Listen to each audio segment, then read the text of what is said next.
So what is Durk's girlfriend India? What does she do? Man, the next nigga with some money. He left you a little money. She ain't got to worry about being loyal to him. It's gonna take her a minute. But boy, when that pussy go get hot, why he in there? And this nigga gonna come by asking her, do she need anything? I'm here for you if you need me, with the hopes of f***ing her. Yeah, I hope I can cross paths with her. I make a perfect little old mentor for a few of them kids he done left behind. Now that white baby mama, she gonna be all right. Yeah, that white baby mama he got, she gonna be all right. Why you say that? Cause she already cause he caught up to that other girl. Yeah, she already and you already heard what King Von girl said. All the old block niggas try to come back and get that pussy. OTF gonna be at their ass. So what you give India, like what, 3 years? No, man, little young hot pussy can't wait 3 years to be touched. You lying to me. Them hoes gonna be sucking her pussy first. That's what's gonna keep it tingling and craving something. But now them girlfriends gonna be getting at that pussy. What you talking about? Once them girlfriends activate her, she gonna try to play tough and just bulldyke her. Play bulldyke. But shit, somebody go sneak and get that pussy. You lying to me. Somebody from the label. One of them freaky white men that's been managing him. Somebody come back get that pussy. You lying to me. Shit. Yeah, now nature don't stop. It's gonna be hard at first. But you gotta think, nigga recently had a breakup not too long ago, and they had to reunite. It's a nigga in the corner that he don't know about that she half-ass like that she run to when they break up. He go get the pussy. The work boyfriend get the pussy. The friend of the family get the pussy. But that pussy just don't go on ice. You a fool if you think that pussy go on ice for 3 years. Shit, you lying to me, nigga. Hell is you talking about it? He been like a motherfucker. He done got caught cheating with this one and that one. Shit.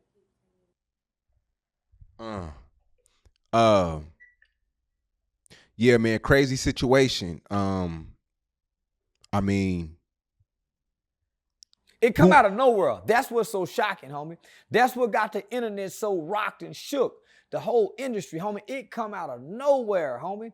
The feds done kept this quiet. It come out of nowhere. And I kind of knew. I kind of knew something was up because of the show he had, man, and he was just getting real close with J Man. And I was always asking myself, like, was it authentic? And I just felt like it was always it was always something else of why he was doing it. What do J Mane do? He rap, or he just trying to sell cereal, stale cereal? He's like a comedian, I guess. What was he before then? A killer? I don't think he's a killer. Was he a gang member? Yeah, he was with FBG Duck and them. So he was a groupie, part of the FBG group. Couldn't rap. He was a comedian. What made him famous for Durk and them to want to pull at him? Just FBG? I think he was on his pushing peace movement, and that's when Durk came along and wanted to push the movement as well. Why not King Yella? King Yella seemed more sincere with pushing peace. Yeah, King Yella was the first one. He shot a video in 2016 pushing peace, and that's when they tried to kill him at the video shoot. So that's the nigga you go, if you really sincere about pushing peace, and I don't like King Yella, don't like nothing about it with scribble scrabble on his face. If you really sincere and you from Chicago and you sincere about pushing peace, how you not gonna go to the pioneer of this? He's the pioneer of drill music rappers pushing peace. You go get your pioneer because he trailblazed that fur. You don't go get the goof troop, J Mane.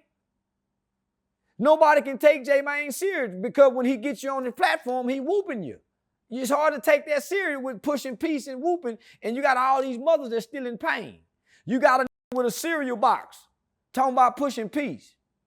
Man, go get that nigga who almost lost his life and put his life on the line for pushing peace if you really serious. If you really serious. Don't get the cereal box. That's a clown that's gonna get the last.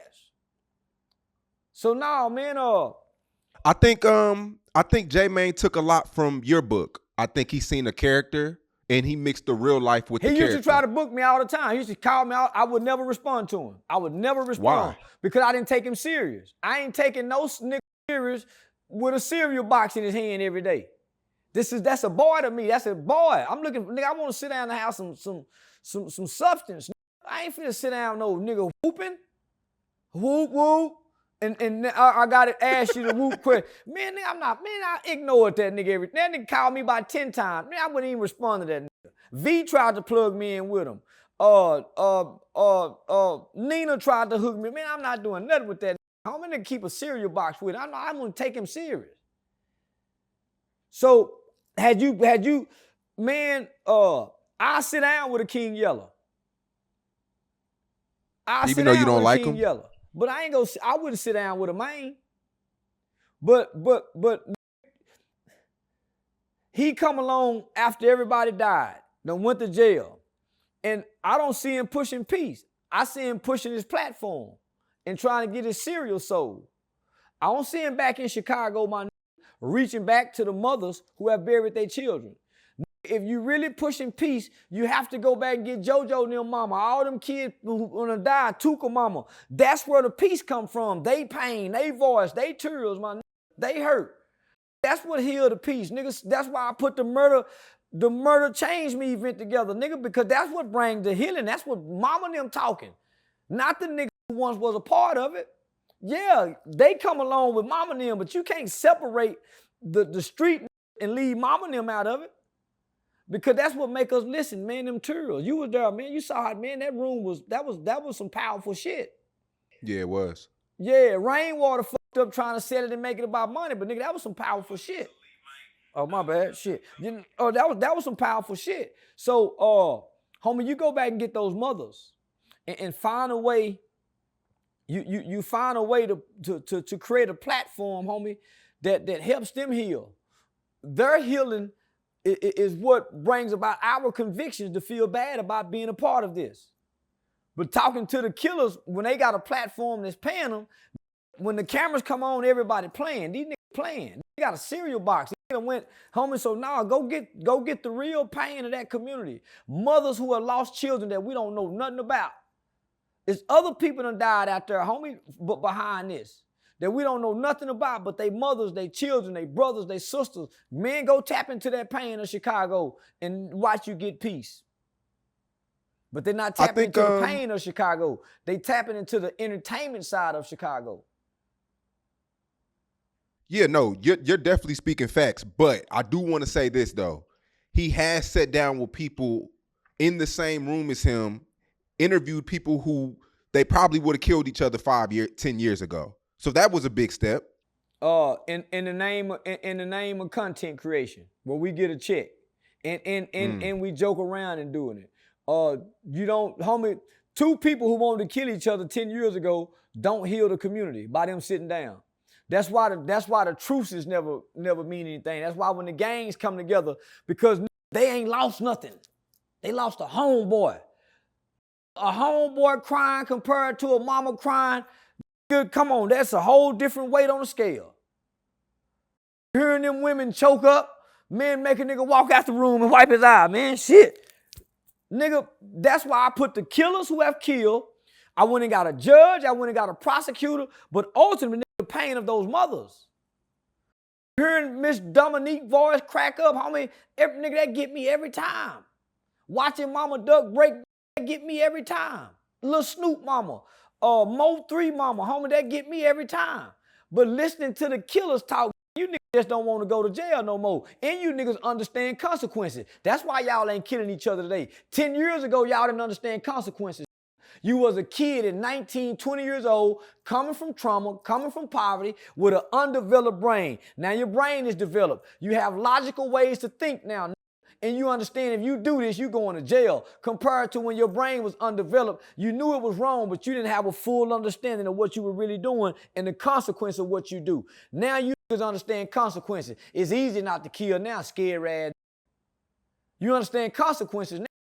So that's why I troll the grown street niggas online. I do not bother young niggas that'll kill you because I know they don't understand consequences. They don't understand 17, 19 years old, if I kill you, I'm going to get caught. They still think they can get away like the video game. On Grand Theft Auto, when they outrun the police and go hide and put the code in and it reset and the sirens go off, the 19, 20-year-old think life is like that.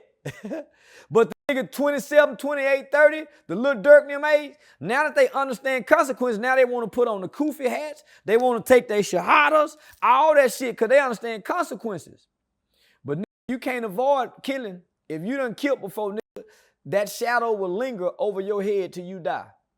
I definitely get what you're coming from. I definitely, I think you are a pioneer in the YouTube space to where a lot of these people, the Ant Glizzies, the J-Mains, they all watch you. So I feel like, J-Main could do a better job at pushing peace, but I also feel like a lot of these people are watching you. They feel like they have to get in character. I didn't start out in character, homie. I started out in character because when I wasn't in character, nobody was paying me no mind. I was traveling to Washington, D.C. every year, man. With the campaign Fair Sentencing of Youth, the Incarcerated Children's Advocacy Network. I was working with mothers of crime violence, gun violence. So I wasn't in character with them people. I wasn't in, my first interview with you, I wasn't in character. The second interview with you, I wasn't in character. The third interview with you, I wasn't in character. When I was getting on Uzi Vert and Gilly about pop, I wasn't in character, homie. The character came later when they kept talking about my dreads. The character came later, homie. But initially, those were my convictions as a man, as a black man, as a father, as a youth advocate, as a school mentor. So those were my convictions. The character came once I started understanding the internet, that the algorithm don't embrace this.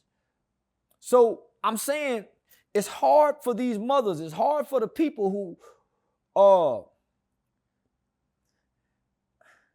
homie, the character was strictly for monetization. Once I created the character, I was no longer interested in trying to solve these issues in the community because I feel like I'm not a savior, and I didn't want to be a savior. I didn't want that burden anymore, homie. I got tired of. It's a burden to carry, my nigga. It's a real burden that you have to carry when you care about black people. And I didn't want to carry that burden anymore. So my only prayer was, man, God, please don't let my heart be hardened toward my own people. God, I don't want the burden. Man, why do I care so much? Why do I curl? Man, I didn't want to keep caring, man. So I had to find a way not to curl. I want to care about my kids. Nigga, I'm caring way more about helping my community in my financial situation and being able to pass something down to my kids. I didn't want to be like Dr. King, my nigga. He was a man, no. I didn't want to be like Malcolm, nigga, where I curse so much, I die broke. Nigga, kill me, man, f that, nigga. So I created the character out of disdain, out of anger, so I don't become hateful. And nigga became my outlet. F you bitch ass nigga. And I can come out of character and say, man, shit, I'm just playing. I don't really care about that shit. So when you hear me say, nigga, half the shit you see me talking about, I don't care about no more, nigga. I cared in the beginning. When I came to the internet and I realized that they idolize these niggas, they shaming a nigga that's coming from the community, working, oh, he a snitch. I ain't no snitch, but I will call the police. I'm a law-abiding. Once I realized that they couldn't separate, I didn't want that. I didn't want to care, my nigga. I don't want that burden to care. So God answered my prayers and freed me, my nigga. I don't care no more.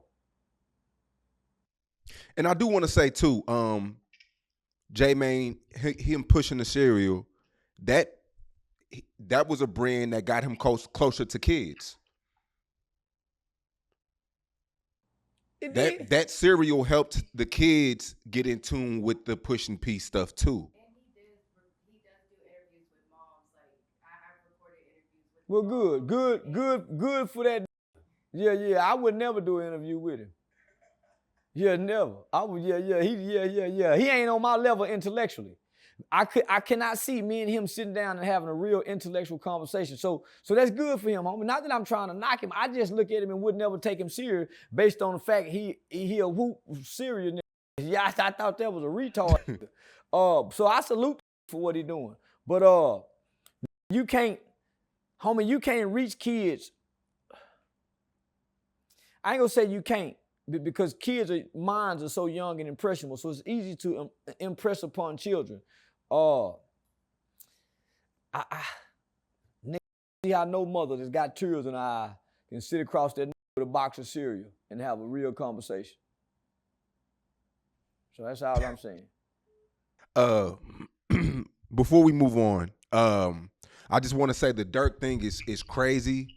It's shocking. To see him overcome all those obstacles in Chicago and to go out like this is crazy. Well, homie, he didn't. I can't say he went out like this because the last 4 or 5 years he been trying to walk in a path of redemption. Whether it's sincere or not, he know what he's done in life. He's know the wrong and the harm he's caused other people. So maybe he's getting a jump on redemption, right? Maybe he's getting ahead of saying, okay, God, even though I ain't got caught, I'm finna change my life because I've gotten away with things I should have got caught for. You see what I'm saying? So I can't say he went out like this. Whether he get life or not, he began making a transition to become a better person. He began making a transition to become a better person. And that's before he got to jail. So maybe whatever God he serves, maybe they can find mercy. Maybe he can get a 10-year, 15-year sentence. But he got to pay for it, homie. I told my brother one time, man, my brother did 31 years in prison on a 99-year sentence for capital murder. He got another 14 years for a courtroom outburst. So he had like 120-something years at the age of 17 years old in 1992, and 31 years. I remember talking to that 15 years ago, halfway into it. He coming up for a parole. And we was having a disagreement, and that told me, nigga, I don't give a fuck about now, nigga, I done put in the ground. That trying to kill me. I said, you a lying motherfucker. That nigga wasn't trying to kill you. You went and hunted that down. Because when that had the gun in you, he could have killed you. He didn't kill you. He embarrassed you, nigga. He could have killed you, and he didn't. You went and hunted that nigga down and killed him. Killed him execution style. Nigga, God ain't gonna never let you out there if you ain't got no remorse for what you did, nigga. If nothing else, you gotta have remorse for his mama and his family, nigga, and hung the phone up in that face and stop going to go visit that nigga.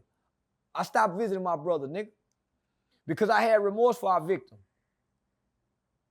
Yeah, I had remorse for our victim, my nigga.